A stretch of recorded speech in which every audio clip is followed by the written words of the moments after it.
आज आपण Alexander the great यांच्याबद्दल आणि त्यांनी केलेल्या लष्करी मोहिमेंबद्दल जाणून घेऊया.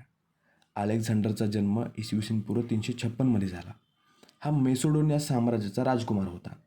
मेसोडोनिया साम्राज्य ग्रीसचा एक भूभाग आहे. या नकाशावरून तुम्हाला मेसोडोनियाचे भौगोलिक स्थान समजेल. ग्रीसमध्ये बरीच लहान मोठी साम्राज्य होती आणि मेसोडोनिया हे त्यामधलंच एक साम्राज्य. पुढे इसवी सन पूर्व 336 अलेक्झांडर मेसोडोनियाच्या गादीवर बसला. त्याने अवघ्या 2 वर्षातच सर्व लहान मोठ्या साम्राज्यांना एकत्रित केलं. इसवी सन पूर्व 334 अलेक्झांडरने संपूर्ण ग्रीस आपल्या आधिपत्याखाली आणला. पण याच्यासमोर एक मोठं आव्हान होतं, ते म्हणजे पर्शियन साम्राज्य. यावेळी डेरियस तिसरा हा पर्शियाचा सम्राट होता. इसवी सन पूर्व 330 साली झालेल्या आर्बेला लढाईमध्ये अलेक्झांडरने डेरियसला पराभूत केलं आणि अशा प्रकारे आर्बेलाच्या युद्धानंतर अलेक्झांडरने पर्शियन साम्राज्याचा शेवट केला. आता हा संपूर्ण भाग मेसोडोनिया साम्राज्याचा भाग म्हणून ओळखला जाऊ लागला.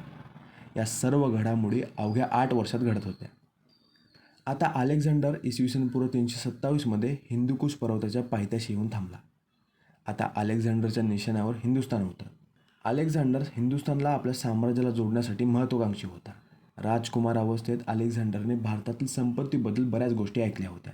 त्यामुळे भारताबद्दल अलेक्झांडरला आकर्षण होतं. हेरोडोटससारख्या लेखकांनी सुद्धा भारताच्या वैभवाबद्दल भरभरून लिहिलं होतं. त्यामुळे अलेक्झांडरला काहीही करून भारत ताब्यात घ्यायचा होता. तत्कालीन भौगोलिक अभ्यासानुसार भारताची पूर्वसीमा म्हणजे जगाची अंतिम पूर्वसीमा मानली जायची. जर आपण भारताला ताब्यात घेतलं तर आपण साऱ्या जगाला ताब्यात घेतल्यासारखं होईल, असं अलेक्झांडरला वाटू लागलं. आणि अलेक्झांडर तर जग जिंकण्याच्या हेतूनच बाहेर पडला होता. त्यामुळे अलेक्झांडरला भारताबद्दल असलेल्या आकर्षणाचे हे सुद्धा एक कारण आहे. भारतात प्रवेश करण्यासाठी त्याने भारताच्या वायव्य भागात आक्रमण करण्याचा आराखडा तयार केला. भारताचा वायव्य भाग तर आधीपासून राजकीयदृष्ट्या विभागला होता. या भागात बरीच राजकीय अस्थिरता होती. या भागात 2 महत्त्वाचे सम्राट होते, पोरस आणि दुसरा म्हणजे अंबी. अंबी हा तक्षशिलेचा सम्राट होता. या भूभागाचे भौगोलिक स्थान सिंधू आणि झेलम दरम्यान होतं आणि झेलमपासून चिनाब नदीपर्यंतचा जितका भाग होता त्यावर पोरस राज्य करायचा. आता तक्षशिलेला पोहोचण्याच्या आधी अलेक्झांडरला हिंदुकुश पर्वत पार करायचा होता. इसवी सन पूर्व 327 अलेक्झांडर खैबर खिंडीतून हिंदुकुश पर्वत पार करतो. पर्वत पार केल्यानंतर त्या भागातील स्थानिक राज्यांशी लढा द्यावा लागला. जवळजवळ 10 महिने ही लढाई सुरू होती. अखेर अलेक्झांडरने विजय मिळवला. आता अलेक्झांडर तक्षशिलेत येऊन पोहोचला. त्यामुळे अलेक्झांडर विरुद्ध जिंकणं अशक्य आहे अशी भावना सर्व साम्राज्यांमध्ये निर्माण झाली. याचाच परिणाम म्हणजे तक्षशिलेच्या सम्राटाने म्हणजे अंबीने अलेक्झांडरशी लढण्या अगोदरच गुडघे टेकले. आता अलेक्झांडरला इतर सम्राटांना सुद्धा अशाच प्रकारे नमवायचं होतं. त्याने पोरसला निरोप पाठवला. झेलम पार केल्यानंतर त्याला स्वागतासाठी आमंत्रित केलं. पण पोरसने हार मानण्यास नकार दिला. त्याने अलेक्झांडरशी लढण्याचं ठरवलं आणि अशा प्रकारे झेलम नदी पार केल्यानंतर अलेक्झांडर आणि पोरस यांच्यात एक महत्त्वाची लढाई झाली. या लढाईला हैदस खिंडीची लढाई म्हणून ओळखलं जातं. ग्रीक भाषेत झेलम नदीला हैदस खिंड म्हणतात. ही लढाई करी पठारावर इसवी सन पूर्व 326 रोजी झाली. या लढाईत पोरस मात्र पराभूत झाला. पण पोरसने केलेल्या धाडसामुळे अलेक्झांडर प्रभावित झाला होता. त्यामुळे अलेक्झांडरने पोरसला योग्य ती वागणूक दिली आणि त्याचे साम्राज्यही त्याला परत केलं. अशा प्रकारे पोरस आता अलेक्झांडरचा गव्हर्नर म्हणून काम करू लागला. पोरसला हरवल्यानंतर अलेक्झांडर पुढे निघाला. आता तो चिनाब आणि बियासमधल्या भूभागात आला. त्या भागात बऱ्याच प्रमाणात स्थानिक जमाती होत्या. या चिनाब आणि बियास नदीच्या मध्ये आणखी एक नदी आहे, रावी. पण सध्या या रावी नदीपेक्षा या भूभागातील जमाती महत्त्वाच्या आहेत. आता अलेक्झांडरचा सामना या स्थानिक जमातींशी झाला.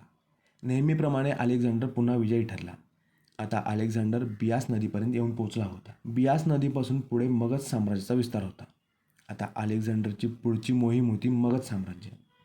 त्याने आक्रमणाची तयारी सुरू केली. पण इतक्या लढाया करून अलेक्झांडरचं लष्कर थकलं होतं. गेल्या 10 वर्षापासून हे सलग युद्ध करत आले होते. याशिवाय भारताच्या वातावरणाचा सुद्धा या सैनिकांवर विपरीत परिणाम झाला होता आणि या साऱ्या कारणांमुळेच बरेच सैनिक आजारी पडले. आता या सैनिकांना घर वापसीचे वेध लागले होते. याशिवाय यांना माहिती मिळाली होती की मगध साम्राज्याची फौज अलेक्झांडरच्या फौजेपेक्षा बरीच मोठी आहे. यांच्या सैन्यात लाखो घोडेस्वार, हजारो हत्ती आणि बरेच शूर सैनिक आहेत. यामुळे अलेक्झांडरच्या सैन्याचं मनोबलही खालावलं होतं. या सर्व गोष्टी लक्षात घेऊन अलेक्झांडरच्या सैन्याने बंड केलं. पुढे चढाई करण्यास नकार दिला. यामुळे अलेक्झांडरने सुद्धा मोहीम थांबवण्याचा विचार केला. सैनिकांनी केलेल्या बंडामुळे माघारी फिरण्याशिवाय कोणताच पर्याय आता अलेक्झांडरकडे उपलब्ध नव्हता. परत जाताना त्याने जितका भूभाग जिंकला होता त्यामध्ये त्याने स्वतःचे गव्हर्नर नियुक्त केले.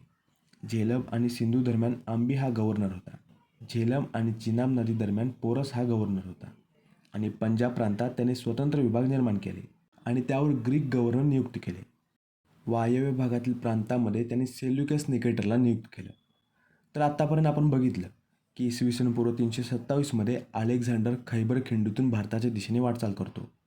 यानंतर एका वर्षात त्याला माघारी फिरावं लागलं. पण याचा परतीचा प्रवाससुद्धा संघर्षमय होता.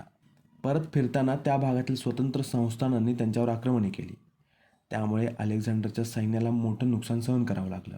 इसवी सन पूर्व 323मध्ये हे लोक कसेबसे बेबिलॉनपर्यंत पोहोचले. पण बेबिलॉनपर्यंत पोहोचता पोहोचता अलेक्झांडर खूप आजारी पडला होता आणि यामुळेच अलेक्झांडरचा मृत्यू झाला. आय होप हा व्हिडिओ आपल्यासाठी इन्फॉर्मेटिव्ह असेल. अशीच माहिती मिळवण्यासाठी बुक्स तावा प्लेलिस्टला फॉलो करा. Thank you for watching and supporting books तावा.